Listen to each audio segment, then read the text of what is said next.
ओम नमः शिवाय मित्रों। बड़ों को प्रणाम और छोटों को प्यार। एक समय स्वर्गलोक में सबसे बड़ा कौन के प्रश्न पर 9 ग्रहों में वाद विवाद हो गया। विवाद इतना बड़ा कि परस्पर युद्ध की स्थिति बन गई। निर्णय के लिए सभी देवता देवराज इंद्र के पास पहुंचे और बोले, हे देवराज, आपको निर्णय करना होगा कि हम में से सबसे बड़ा कौन है। देवताओं का प्रश्न सुनकर देवराज इंद्र उलझन में पड़ गए। इंद्र बोले, मैं इस प्रश्न का उत्तर देने में असमर्थ हूँ। हम सब पृथ्वी लोक में उज्जैनी नगरी में राजा विक्रमादित्य के पास चलते हैं। देवराज इंद्र सहित सभी देवता उज्जैनी नगरी पहुँचे। महल में पहुंचकर जब देवताओं ने उनसे अपना प्रश्न पूछा तो राजा विक्रमादित्य भी कुछ देर के लिए परेशान हो उठे, क्योंकि सभी देवता अपनी अपनी शक्तियों के कारण महान थे। किसी को भी छोटा या बड़ा कह देने से उनके क्रोध के प्रकोप से भयंकर हानि पहुंच सकती थी। अचानक राजा विक्रमादित्य को एक उपाय सूझा और उन्होंने विभिन्न धातुओं स्वर्ण, रजत, कांसा, ताम्र, सीसा, रांगा, जस्ता, अभ्रक व लोहे के 9 आसन बनवाए। धातुओं के गुणों के अनुसार सभी आसनों को एक दूसरे के पीछे रखकर उन्होंने देवताओं को अपने अपने सिंहासनों पर बैठने को कहा। देवताओं के बैठने के बाद राजा विक्रमादित्य ने कहा, आपका निर्णय तो स्वयं हो गया है। जो सबसे पहले सिंहासन पर विराजमान है वही सबसे बड़ा है। राजा विक्रमादित्य के निर्णय को सुनकर शनिदेव सबसे पीछे आसन पर बैठने के कारण अपने को छोटा जानकर क्रोधित होकर कहा, राजा विक्रमादित्य, तुमने मुझे सबसे पीछे बैठाकर मेरा अपमान किया है। तुम मेरी शक्तियों से परिचित नहीं हो। मैं तुम्हारा सर्वनाश कर दूंगा। शनिदेव ने कहा, सूर्य एक राशि पर 1 महीने, चंद्रमा 2.25 महीने, मंगल 1.5 महीने रहते हैं, लेकिन मैं किसी राशि पर 7.5 वर्ष तक रहता हूँ। बड़े बड़े देवताओं को मैंने अपने प्रकोप से पीड़ित किया है। राम को 7.5 के कारण ही वन में जाकर रहना पड़ा और रावण को 7.5 के कारण ही युद्ध में मृत्यु का शिकार बनना पड़ा। राजा, अब तू भी मेरे प्रकोप से नहीं बच सकेगा। इसके बाद अन्य ग्रहों के देवता तो प्रसन्नता के साथ चले गए, परंतु शनिदेव बड़े क्रोध के साथ वहां से विदा हुए। राजा विक्रमादित्य पहले की तरह ही न्याय करते रहे। उनके राज्य में सभी स्त्री पुरुष बहुत आनंद से जीवन यापन कर रहे थे। कुछ दिन ऐसे ही बीत गए। उधर शनि देवता अपने अपमान को भूले नहीं थे।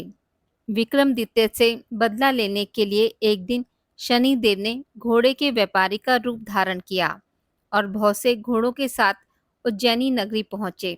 राजा विक्रमादित्य ने राज्य में किसी घोड़े के व्यापारी के आने का समाचार सुना तो उन्होंने अश्वपाल को घोड़े खरीदने के लिए भेजा। घोड़े बहुत ही कीमती थे। अश्वपाल ने जब वापस लौटकर इस संबंध में बताया तो राजा विक्रमादित्य ने स्वयं आकर एक सुंदर व शक्तिशाली घोड़े को पसंद किया। घोड़े की चाल देखने के लिए राजा उस घोड़े पर सवार हुए तो वह घोड़ा बिजली की गति से दौड़ पड़ा। तेजी से दौड़ता घोड़ा राजा को एक दूर जंगल में ले गया और राजा को वहां गिराकर जंगल से कहीं गायब हो गया। राजा अपने नगर को लौटने के लिए जंगल में भटकने लगा, लेकिन उन्हें लौटने का कोई रास्ता नहीं मिला। राजा को भूख प्यास लगाई। बहुत घूमने पर उसे एक चरवाहा मिला। राजा ने उससे पानी मांगा। पानी पीकर राजा ने उस चरवाहे को अपनी अंगूठी दे दी। फिर उससे रास्ता पूछकर वह जंगल से निकलकर पास के नगर में पहुंचा। राजा ने एक सेठ की दुकान पर बैठकर कुछ देर आराम किया। उस सेठ ने राजा से बातचीत की। राजा ने उसे बताया कि मैं उज्जैनी नगरी से आया हूँ। राजा के कुछ देर दुकान पर बैठने से सेठ जी की बहुत बिक्री हुई। सेठ ने राजा को बहुत भाग्यवान समझा और खुश होकर उसे अपने घर भोजन के लिए ले गया। सेठ के घर में सोने का एक हार खूंटी पर लटका हुआ था। राजा को उस कमरे में छोड़कर सेठ कुछ देर के लिए बाहर गया। तभी आश्चर्यजनक घटना घटी। राजा के देखते देखते सोने के उस हार को खूंटी निगल गई। सेठ ने कमरे में लौटकर हार को गायब देखा तो चोरी का संदेह राजा पर ही किया, क्योंकि उस कमरे में राजा ही अकेला बैठा था। सेठ ने अपने नौकर से कहा कि इस परदेसी को रस्सियों से बांधकर नगर के राजा के पास ले चलो। राजा ने विक्रमादित्य से हार के बारे में पूछा तो उसने बताया कि उसके देखते ही देखते खूंटी ने हार को निगल लिया था। इस पर राजा ने क्रोधित होकर चोरी करने के अपराध में विक्रमादित्य के हाथ पांव कटवाने का आदेश दिया। राजा के हाथ पांव काटकर उसे नगर की सड़क पर छोड़ दिया गया। कुछ दिन बाद एक तेली उसे उठाकर अपने घर ले गया और उसे अपने कोलू पर बैठा दिया। राजा आवाज देकर बैलों को हाँकता रहता। इस तरह तेली का बैल चलता रहा और राजा को भोजन मिलता रहा। शनि के प्रकोप की 7.5 पूरी होने पर वर्षा ऋतु प्रारंभ हुई। राजा विक्रमादित्य एक रात मेघ मल्हार गा रहा था कि तभी नगर के राजा की लड़की राजकुमारी मोहिनी रथ पर सवार उस तेली के घर के पास से गुजरी।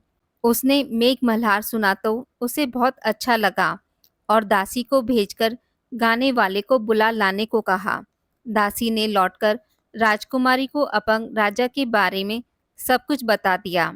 राजकुमारी उसके मेघ मल्हार से बहुत मोहित हुई, अतः उसने सब कुछ जानकर भी अपंग राजा से विवाह करने का निश्चय कर लिया। राजकुमारी ने अपने माता पिता से जब यह बात कही तो वे हैरान रह गए। रानी ने मोहिनी को समझाया, बेटी तेरे भाग्य में तो किसी राजा की रानी होना लिखा है, फिर तू उस अपंग से विवाह करके अपने पांव पर कुल्हाड़ी क्यों मार रही है। राजकुमारी ने अपनी जिद नहीं छोड़ी। अपनी जिद पूरी करने के लिए उसने भोजन करना छोड़ दिया और प्राण त्याग देने का निश्चय कर लिया। आखिर राजा रानी को विवश होकर अपंग विक्रमादित्य से राजकुमारी का विवाह करना पड़ा। विवाह के बाद राजा विक्रमादित्य और राजकुमारी तेली के घर में रहने लगे। उसी रात स्वप्न में शनिदेव ने राजा से कहा, राजा तुमने मेरा प्रकोप देख लिया, मैंने तुम्हें अपने अपमान का दंड दिया है।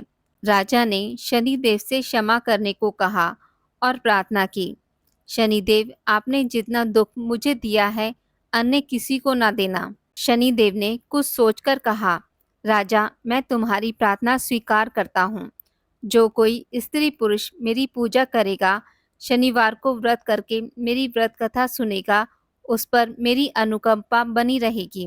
प्रातःकाल राजा विक्रमादित्य की नींद खुली तो अपने हाथ पांव देखकर राजा को बहुत खुशी हुई। उसने मन ही मन शनिदेव को प्रणाम किया। राजकुमारी भी राजा के हाथ पांव सही सलामत देखकर आश्चर्य में डूब गई। तब राजा विक्रमादित्य ने अपना परिचय देते हुए शनिदेव के प्रकोप की सारी कहानी सुनाई। सेठ को जब इस बात का पता चला तो दौड़ता हुआ तेली के घर पहुंचा और राजा के चरणों में गिरकर क्षमा मांगने लगा। राजा ने उसे क्षमा कर दिया, क्योंकि यह सब तो शनिदेव के प्रकोप के कारण हुआ था। सेठ राजा को अपने घर ले गया और उसे भोजन कराया। भोजन करते समय वहां एक आश्चर्यजनक घटना घटी। सबके देखते देखते उस खोटी ने हार उगल दिया। सेठ जी ने अपनी बेटी का विवाह भी राजा के साथ कर दिया और बहुत से स्वर्ण आभूषण धन आदि देकर राजा को विदा किया। राजा विक्रमादित्य राजकुमारी मोहिनी और सेठ की बेटी के साथ उज्जैनी नगरी पहुंचे तो नगरवासियों ने हर्ष से उनका स्वागत किया। अगले दिन राजा विक्रमादित्य ने पूरे राज्य में घोषणा कराई कि शनिदेव सब देवों में सर्वश्रेष्ठ हैं। प्रत्येक स्त्री पुरुष शनिवार को उनका व्रत करे और व्रत कथा अवश्य सुने। राजा विक्रमादित्य की घोषणा से शनिदेव बहुत प्रसन्न हुए। शनिवार का व्रत करके और व्रत कथा सुनने के कारण सभी लोगों की मनोकामनाएं शनिदेव की अनुकंपा से पूरी होने लगी। सभी लोग आनंद पूर्वक रहने लगे। बोलिए शनिदेव महाराज की जय हो। आज की इस वीडियो में बस इतना ही। मित्रों, अगर आपको मेरी वीडियोस पसंद आती हैं तो इसे लाइक और शेयर ज़रूर करें और पूजा पाठ से जुड़ी जानकारी के लिए मेरे चैनल को सब्सक्राइब करना ना भूलें। धन्यवाद।